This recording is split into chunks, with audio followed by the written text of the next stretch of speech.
देखो what question number 26 में बोला गया है कि व्हाट मस्ट बी सबट्रैक्टेड। इस बार बोला गया कि हम क्या सबट्रैक्ट करें, क्या घटाएं, किस में से, फ्रॉम एक्स की cube minus 6x² minus 15x plus 80 में से क्या घटाएं, क्या यानी जो घटाने के बाद, सबट्रैक्ट करने के बाद जो बचता है, सबट्रैक्ट करने के बाद जो बचेगा, जो भी बचेगा वो, सो द रिजल्ट जो बचा is exactly divisible by this, इससे क्या होगा, डिविजिबल होगा। अब हमें कुछ नहीं पता है क्या घटाएं, लेकिन हम देखेंगे डिवाइड किससे कर रहे हैं, x की पावर 2 डिग्री वाले से, किससे कर रहे हैं, 2 डिग्री वाले से। तो हमने माना let subtracted Rx from Px,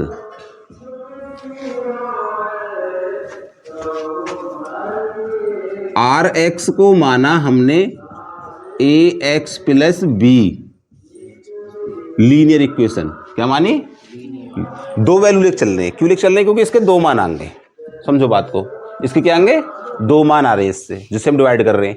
तो हम दो अननोन वैल्यू मानेंगे, दो अननोन वैल्यू के लिए एक तो हो गया कांस्टेंट, एक हो गया लीनियर, एक हो गया लीनियर, यानी एक Ax प्लस B की फॉर्म में मान रहे हैं।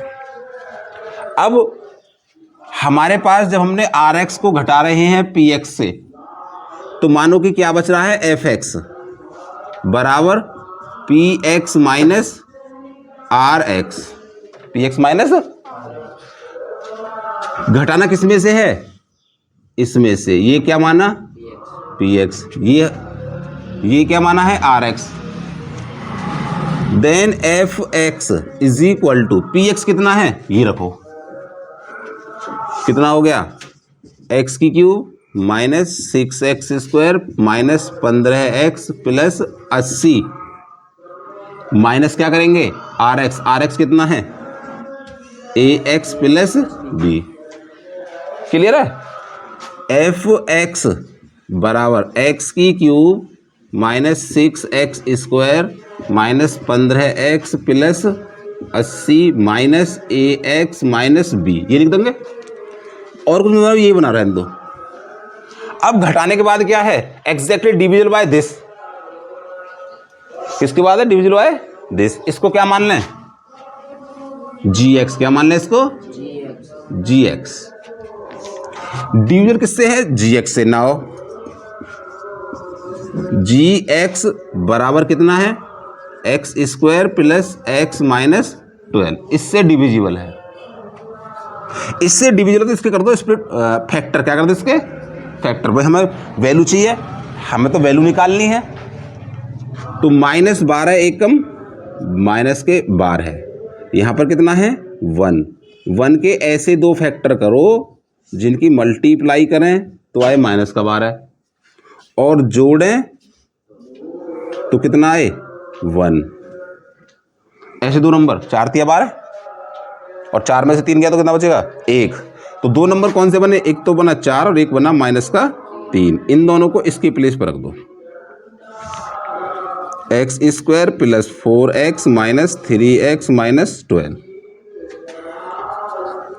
x common, x plus 4 minus का 3 कॉमन, x प्लस 4,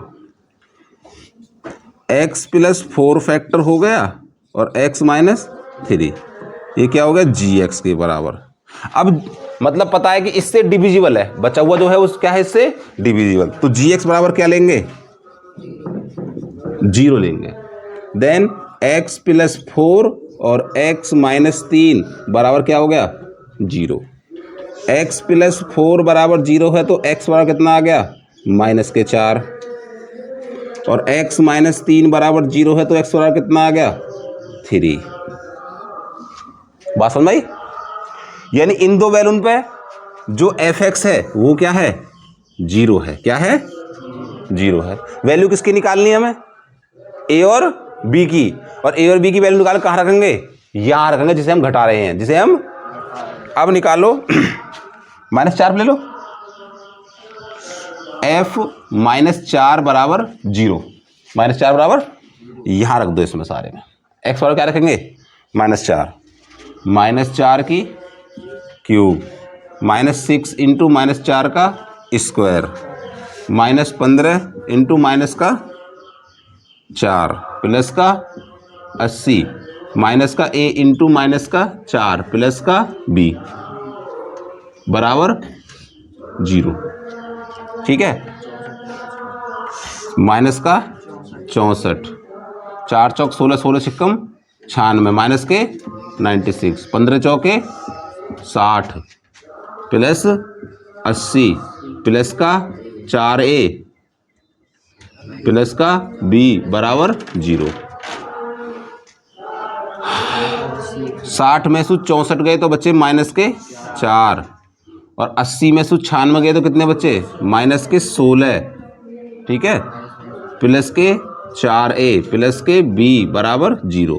16 4 क्या हो गए माइनस के 20 प्लस के 4a प्लस के b बराबर 0। इस 20 को इधर ले जाओ, 4a प्लस b बराबर 20। एक समीकरण तो ये बनी।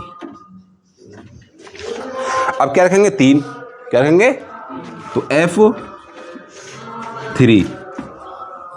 की कहाँ रखेंगे, यहाँ रखेंगे 3 की क्यूब, -6 इंटू 3 का स्क्वायर, -15 इंटू 3 प्लस का 80 माइनस का 3a, क्योंकि 3 रखेंगे 3a हो जाएगा, और माइनस का क्या है, एक गड़बड़ कर दी हम सवाल में। हमारे पास सवाल में यहाँ क्या है, माइनस है, माइनस का b है, यहाँ पर क्या रहेगा माइनस का b, क्या रहेगा माइनस का b, ये तो माइनस का रहेगा ना, माइनस का b, माइनस का b, ये कितना जाएगा माइनस का b, ये ध्यान नहीं रहा, माइनस का है हमारे पास b, 3a और ये हो जाएगा माइनस का b बराबर 0। कितना हुआ, 3 3 होती है 27, 3 3 छिक्के 54, 15 तिये 45 plus 80 minus 3a minus b बराबर 0। ठीक है, हाँ अब ठीक है।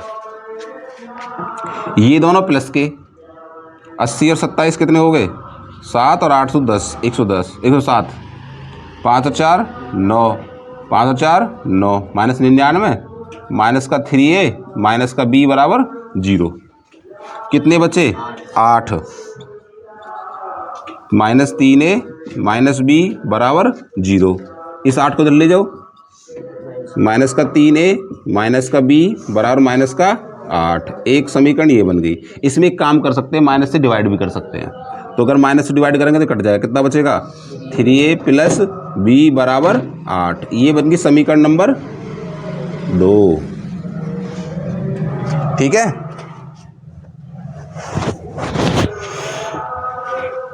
दो समीकरण बन गए, हमें दो मान निकालने हैं। किस किस के, ए के और उन मानों को कहाँ रखेंगे उठा के Rx में, जो हमें बताना है कि क्या सब्ट्रैक्टेड करना है। इनको करेंगे हम जैसे पीछे कर रहे थे वैसे करेंगे। जैसे हमारे पास मान लो ये है फ्रॉम 1 कितना है 4a माइनस b बराबर 20। हमने क्या किया, b को इधर ले गए और 20 को इधर ले आए। 4a माइनस 20 बराबर b का मान कितना हो गया 4a माइनस 20। उसको रख दो समीकरण नंबर 2 में। b का मान समीकरण 2 में रखने पर यहां रखेंगे, कितना है 3a, यहां b है, b के सामने क्या रखेंगे 4a माइनस 20 बराबर 8। 3 और 4 7a माइनस का 20 बराबर 8। 20 को इधर ले जाओ, 7a बराबर 8 प्लस 20 कितना बच गया 28। और हमें किसका मान निकालना है, a का मान कितना हो गया 28 बटे 7 चौक 28। a का मान कितना आ गया 4, कितना आ गया 4। ए का मान कितना आ गया 4। अब बी का मान निकालेंगे तो इसके मान को उठा के यहाँ रख देते हैं, बी ए का मान को उठा के रख दो यहाँ।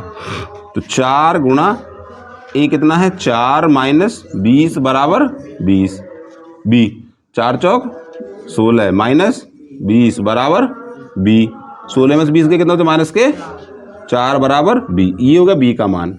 ए बी के मान आ गए। इन दोनों को उठा कहाँ रख दो आर एक्स में।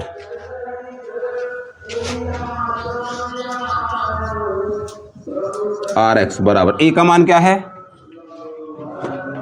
4 x, 4 x plus b, b का मान क्या है माइनस का 4। ये घटाने पर सब्ट्रैक्टेड दिस, तो इसमें से अगर हम ये घटा दें तो जो बचेगा वो डिविजन होगा किससे, इससे। ये आंसर है हमारे पास। देखो चेक करो क्या है ये।